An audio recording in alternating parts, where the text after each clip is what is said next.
तो वहीं ईरान में फंसे जौनपुर के सराय ख्वाजा थाना इलाके के दो मकामी हुसैन रजा और नसीफ की महफूज तौर पर मुल्क वापसी के लिए सरकार से मदद की अपील की जा रही है। हुसैन रजा 2022 में अरबी और फारसी की मजहबी तालीमात को हासिल करने के लिए ईरान गए थे, जबकि नफीस जियारत के लिए वहां गए थे। ईरान में बढ़ते तनाव और इंटरनेशनल उड़ानों के रद्द होने की वजह से दोनों वहां फंस गए हैं। हुसैन रजा के वालिद सिब्ते रजा माजूर हैं और माशी तौर से कमजोर हैं। उन्होंने पीएम मोदी से अपील की है कि उनके बेटे को बाहिफाजत भारत वापस लाया जाए।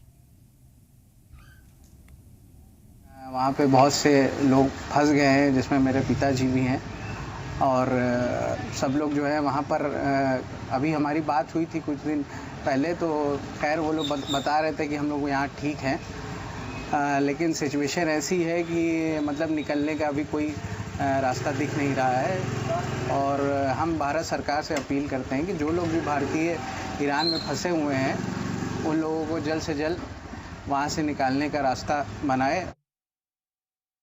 स्थिति है कि अभी कुंभ में तो फिलहाल कोई हमला नहीं हुआ है और बाकी शहरों में वो इस्फहान है और आपके तेहरान है, ये सब जगहों पे हो रहा है और बहुत शहर हैं जहाँ बमबार्ड हो रहा है।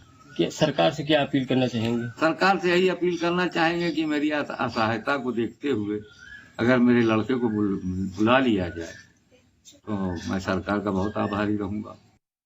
जौनपुर के प्रॉपर जौनपुर के 25-25 लोग कम से कम, क्योंकि कई काफले लोग जो काफला ग्रुप लेके जो लोग जाते हैं, तो उस ग्रुप में अगर जौनपुर प्रॉपर के देखा जाए तो 25 से 26 लोग कम से कम अभी वहाँ रुके हुए हैं।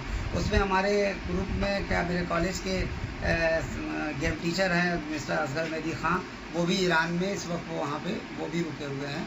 उनसे मेरी बात 13 तारीख की रात भर एक व्हाट्सएप मैसेज के द्वारा हुई थी।